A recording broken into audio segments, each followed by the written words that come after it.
First line நேயர்களுக்கு வணக்கம். இன்றைக்கி என்ன பார்க்க போகிறோம் அப்படின்னா, ஆம்ஸ்ட்ராங் கொலை வழக்கு ஒரு அனுமார் வாள் மாதிரி நீண்டுகிட்டே போகுது அப்படின்னு நம்ம பார்க்கலாம். கிட்டத்தட்ட கொஞ்சம் கொஞ்சமாக ஒரு 8 பேர் ஆஜரானாங்க. அப்புறம் 10 ஆச்சு, 11 ஆச்சு, 14 ஆச்சு, 17 ஆச்சு. இப்போது 21 பேர் கைது செய்யப்பட்டிருக்காங்க. சரி, அதுக்கு என்ன இப்போ இது பழைய நியூஸ் தானே அப்படின்னு நீங்கள் கேட்கலாம். இப்போ வந்திருக்கக்கூடிய ஒரு மிரட்டல் தான் அப்படின்னு இந்த வழக்கில் மேலும் ஒரு பெரிய ஒரு அதிர்ச்சியை ஏற்படுத்தி இருக்கிறது அப்படின்னு நம்ம பார்க்கலாம். என்ன அப்படின்னு பார்த்தீங்கன்னா, ஏற்கனவே ஆம்ஸ்ட்ராங் கொலையில் நொந்து போயிருக்கிறது அவர் குடும்பம், அவரோட ஆதரவாளர்கள், அவர் அந்த மாதிரியான போயிட்டுருக்கு. அவர் சமீப காலமாக எந்த கட்ட பஞ்சாயத்தில் ஈடுபடல, அவர் எந்த ஒரு இதுலேயும் ஈடுபடல அப்படின்ற மாதிரியான ஒரு விஷயந்தான் போயிட்டுருக்கு. அவர் மீது எந்த வழக்குகளில் 5 வழக்குகள் இருந்தால் 5 வழக்குகளும் அது அவர் வெற்றி பெற்று விட்டார் அந்த 5 வழக்கில். அதுக்கப்புறம் சமீப காலமாக எந்த வழக்குமே இல்லை அப்படின்னு சொல்லப்படுது. ஸோ இது போக என்ன அப்படின்னு பார்த்தீங்கன்னா, ஆம்ஸ்ட்ராங்கை பொறுத்த அளவுக்கு அவருடைய ஆதரவாளர்களை ஆயுதம் தாங்கிகளாக வளர்க்காமல் அவர்களை வழக்கறிஞர்களாக மாறுங்கள், படித்து வேறு இடத்திற்கு படித்து முன்னேற பாருங்கள் அப்படின்னு சொல்கிற அப்படி தான் வழி நடத்தியிருக்கிறாரு. அமைதி வழியே தான் அவர்களை வழி நடத்தியிருக்காருன்றது நிச்சயமாக 100க்கு 100 உண்மையாக இருக்குது. இல்லை அப்படின்னா இந்த நேரத்திலே ஆம்ஸ்ட்ராங் 5ஆம் தேதி கொலை செய்யப்படுறாரு, ஜூலை மாதம். இப்போ பார்த்திங்கன்னா கிட்டத்தட்ட ஒரு மாதத்தை கடந்து விட்டது. இன்னுமே பழிக்கு பழியாக பலர் கொலை செய்யப்பட்டிருப்பார்கள். அது நடக்கவில்லை என்பதிலிருந்தே உறுதியாகிறது ஆம்ஸ்ட்ராங் ஒரு அகிம்சாவாதியாக மாறிவிட்டார். அவர் இந்த மாதிரியான அவருடைய தொண்டர்களையும் சரி அவருடைய ஆதரவாளர்களையும் தவறான வழிக்கு வழி நடத்தலைன்றது இப்போ உறுதியாகுது. இந்த நேரத்தில் என்ன அப்படின்னு பார்த்தீங்கன்னா, ஆம்ஸ்ட்ராங் மனைவிக்கும் குழந்தைக்கும் கொலை மிரட்டல் வந்திருக்கு. இதை தான் நம்ம இந்த பரபரப்பான செய்தி தான் ஒரு பெரிய அதிர்ச்சியாக இருக்குது. இதோட பின்னணி பயங்கரமாக இருக்குது. அதை தான் நம்ம டீட்டெயிலாக பார்க்க போகிறோம் என்ன அப்படின்னு. அதாவது என்ன அப்படின்னு பார்த்தீங்கன்னா, கடந்த ஞாயிற்றுக்கிழமை ஒரு லெட்ரு வருது. ஆம்ஸ்ட்ராங்கோடைய அலுவலகமும் வீடும் ஒரே ஏரியாவில் தான் இருக்குது. அங்கே என்னென்னா, அவர் அலுவலகத்திற்கு ஒரு கடிதம் வருகிறது. அந்த கடிதத்தை அவருடைய ஏற்கனவே உதவியாளராக இருந்தவரும் தற்போது அந்த ஆஃபீஸை மெயின்டைன் பண்ணிகிட்டு இருக்கிறவருமான செல்வத்துக்கு அந்த கடிதம் வாங்குகிறார். அந்த கடிதத்தை அனுப்பியவர் செங்கல்பட்டை சேர்ந்த சதீஷ், வயது 39. அது முதல்ல வயது தெரியல. சதீஷ் என்பவர் அனுப்பியிருக்கிறார். உடனடியாக அவர் பார்த்து பதறி போய் அதில் என்ன இருக்குது அப்படின்னு பார்த்தீங்கன்னா, எழுதியிருந்திருக்கிறது என்றால், ஆம்ஸ்ட்ராங் அவருடைய பெண் குழந்தை இருக்குது 2 வயதில்.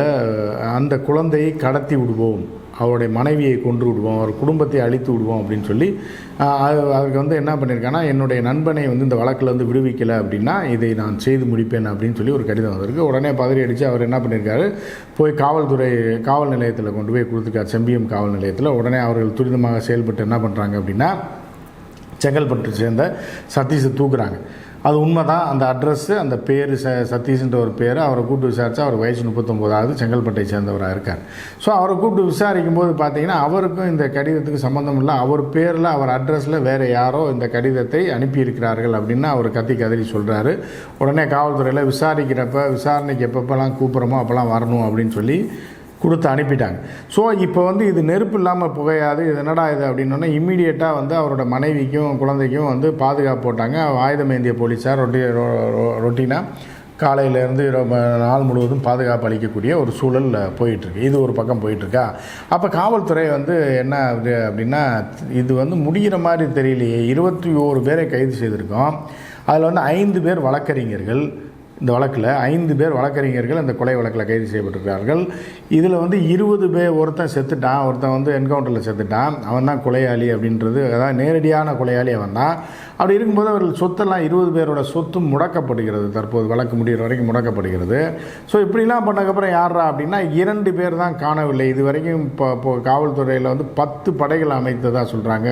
கமிஷனர் அருண் வந்ததுக்கப்புறம் அவர்கள் என்னென்னா 2 பேரை தேடிக்கிட்டு இருக்காங்க. யாருன்னா சீசிங் ராஜா என்கிறவரையும், அதுக்கப்புறம் சம்பவம் செந்தில் என்ற அடைமொழியோடு, அதாவது சம்போ செந்தில் என்று அழைக்கக்கூடிய சம்பவ செந்திலையும் தேடிக்கிட்டு இருக்காங்க. ஸோ இதில் சீசிங் ராஜா சமீபத்தில் தான் குடும்பத்தோடு தப்பி தாய்லாந்துக்கு போனார் அப்படின்ற ஒரு தகவல் கிடைத்தது ஒரு வாரத்துக்கு முன்பு. எனவே போலீஸார் அந்த வகையில் அவரை தேடிட்டு இருக்காங்க. இன்னொரு பக்கம் சம்போ செந்தில் என்பவர் எந்த நாட்டில் இருக்காருன்னே தெரியல. எல்லாமே பிற்பகலில் தான் அவர் பண்ண கால்லாம் இங்கே உள்ள இந்த கொலையாளிகளுக்கு வந்திருக்கிறதா போலீஸார் ட்ரேஸ் அவுட் பண்ணியிருக்காங்க. வேறு சிம் கார்டு மாற்றினா கூட போலீஸார் அதை கண்டுபிடித்து விட்டார்கள். ஏன்னா வெளிநாட்டுக்கு ஆள் மத்தியானத்துக்கு மேலே வந்திருக்கு, அந்த புதிய சிம் கார்டுக்கு வந்திருக்கு அப்படிங்கும்போது அதுலேருந்தே போலீஸ் கண்டுபிடிச்சாங்க. நீங்கள் எதையுமே எலக்ட்ரானிக்கெல்லாம் மறைக்கவே முடியும். நீங்கள் வந்து சிம் கார்டை மாற்றினாலோ சிம் கார்டு வேற ஆள் பேரில் வச்சு யூஸ் பண்ணாலோ எப்படியாக இருந்தாலும் கொஞ்சம் டிலே ஆகும், ஆனால் போலீஸார் கண்டுபிடிச்சிடுவாங்க. அந்த வகையில் வந்து சம்பவ செந்தில் வந்து வெளிநாட்டிலிருந்து கால் பண்ணதுக்கான ஆவணங்கள் எல்லாம் பிடிச்சிட்டாங்க. எந்த நாடுன்றது போலீஸாருக்கு தெரியும், மக்களுக்கு தெரியாது, அது தெரிய வேண்டிய அவசியம் இல்லை, விசாரணை அதிகாரிகளுக்கு தெரியும்.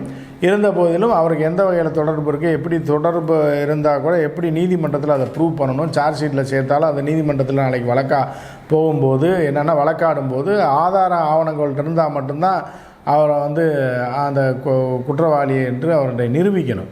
இவர் நிரூபித்தா மட்டும்தான் அந்த கொலை குற்றத்தில் அவரை சேர்க்க முடியும். அதுக்கான ஆவணங்களை சேகரிக்கும் பணியில் போலீஸார் ஈடுபட்டிருக்க நேரத்தில் குழந்தையை கடத்திவிடும் குடும்பத்தோடு கொண்டுருவேன் அப்படின்றது ஒரு பெரிய டேர்னிங் பாயிண்ட் அமைஞ்சிருக்கு. உடனே காவல்துறையில் என்ன பண்ணியிருக்காங்க, மீண்டும் 5 பேரை போலீஸ் காவலில் எடுத்து விசாரிப்பதற்கு முடிவு செய்திருக்காங்க. இப்போ இதுதான், ஏன்னா இந்த 5 பேரில் ஒருத்தன் பேரை தான் யார் சொல்லியிருக்கா, அந்த சதீஷ்ன்றவன் சொல்லியிருக்கான். யாருன்னா அந்த ஆளுக்கு சம்மந்தமே கிடையாது, செங்கல்பட்டை சேர்ந்த சதீஷ் 39 வயசு. அவன் பேர் அட்ரஸில் தான் இந்த மிரட்டல் கடிதமே அனுப்பப்பட்டிருக்கு. யாருக்குன்னா ஆம்ஸ்ட்ராங்கோடைய, அதாவது பகுஜன் சமாஜ் பார்ட்டியோட அலுவலகத்திற்கு.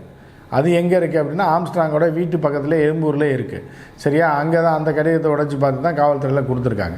ஸோ இப்படி இருக்கும்போது இது இடியாப்ப சிக்கலாக போகுது. அப்போ இன்னும் குற்றவாளிகள் வெளியில் இருக்காங்கன்றது காவல்துறை ஊர்ஜிதப்படுத்துது.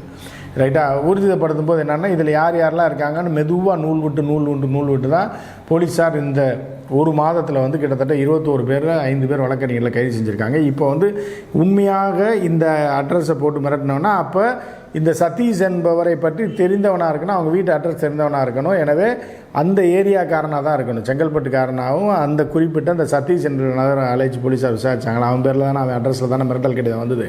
ஸோ அவனையும் போலீஸார் என்னன்னா ஃபாலோ பண்ணிகிட்டு இருக்காங்க. அந்த ஏரியாவில் யார் இந்த அட்ரஸை போட்டது அப்படின்றத பார்த்துட்டு அந்த ஏரியாவில் உள்ளவனுக்கும் இந்த குற்றவாளிகள் ஏற்கனவே கைது செய்யப்பட்டிருக்காங்களா 21 பேர், இவர்களுக்கு யாருக்கெல்லாம் தொடர்பு இருக்குன்றதை பற்றி போலீஸார் ட்ரேஸ் அவுட் பண்ணிட்டாங்க, கிட்டத்தட்ட நெருங்கிட்டாங்க. எவன் வந்து இந்த கொலை மிரட்டலை விட்டது அப்படின்னு சொல்லிட்டு இதில் 5 பேரை காவலில் எடுத்து விசாரிக்க காவல்துறையினர் முடிவு செய்திருக்கிறதா சொல்லப்படுகிறது. விரைவில் அவர்கள் மீண்டும் போலீஸ் காவலில் எடுத்து விசாரிக்கப்படுவார்கள் அப்படின்ற தகவல் வருது. சரியா, இப்போ அதுக்கு அடுத்து என்ன ஆச்சு அப்படின்னா, ஏன் இந்த மிரட்டல் அப்படின்னு இன்னொரு பக்கம் சொல்கிறாங்க அப்படின்னா, ஆம்ஸ்ட்ராங்குடைய மனைவி என்னை இனிமேல் பொற்கொடி, அவர் பேர் வந்து பொற்கொடி, என்னை இனிமேல் பொற்கொடின்ற பேரில் கூப்பிட வேணாம், ஆம்ஸ்ட்ராங், மிஸ்ஸஸ் ஆம்ஸ்ட்ராங்னே கூப்பிடுங்க, நான் தான் ஆம்ஸ்ட்ராங்கு அப்படின்னு சொல்லி ஒரு ஸ்டேட்மெண்ட்டை விட்டாப்புல.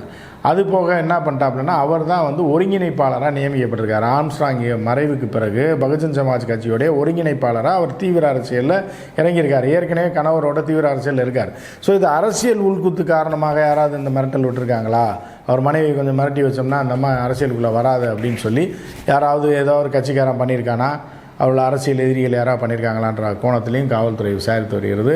எனவே வந்து இந்த மிரட்டல் அப்படின்றது ஒரு பெரிய டேர்னிங் பாயிண்ட்டாக இருக்குது. என்னென்னா ஏற்கனவே கொடூரமான கொலை வந்து இவ்வளோ பேரை பிடிச்சி இவ்வளோ விசாரணை நடத்தி கொண்டிருக்கிற காவல்துறை, அந்த நேரத்தில் இவர் குடும்பத்தையே அழிப்பேன் அப்படின்னு சொல்லி ஒரு கால் வருது அப்படின்னா ஏற்கனவே தலைமறைவாக இருக்கிற குற்றவாளிகள் யாரையா வச்சு பண்ணியிருக்கானா, இல்லை யார் இந்த கல்பிரிட் அப்படின்றத தீவிரமாக தேடும் பணியில் காவல்துறை ஈடுபட்டிருக்காங்க. இதை அசால்ட்டாக எடுத்துட முடியாது.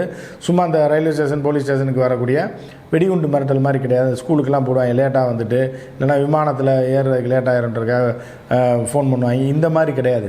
இது உண்மையிலே நடந்த சம்பவம், கொலை நடந்திருக்கு, அடுத்தும் மிரட்டல் வருது. சரி, மிரட்டல் கடிதம் அந்த இடத்த ஆள் பேர் எல்லாத்தையும் கண்டுபிடிச்சிட்டா அவன் இல்லைன்றான். ஸோ எனவே இதை தீவிரமாக காவல்துறை விசாரித்து வருகிறார்கள். இது வந்து அந்த பகுதியில் ஒரு பெரிய பரபரப்பை ஏற்படுத்தியிருக்கு. போலீஸார் வந்து ஆம்ஸ்ட்ராங் ஒரு அடுக்குமாடி குடியிருப்பில் தான் அவங்க மனைவியும் குழந்தையும் இருப்பதாக சொல்கிறாங்க.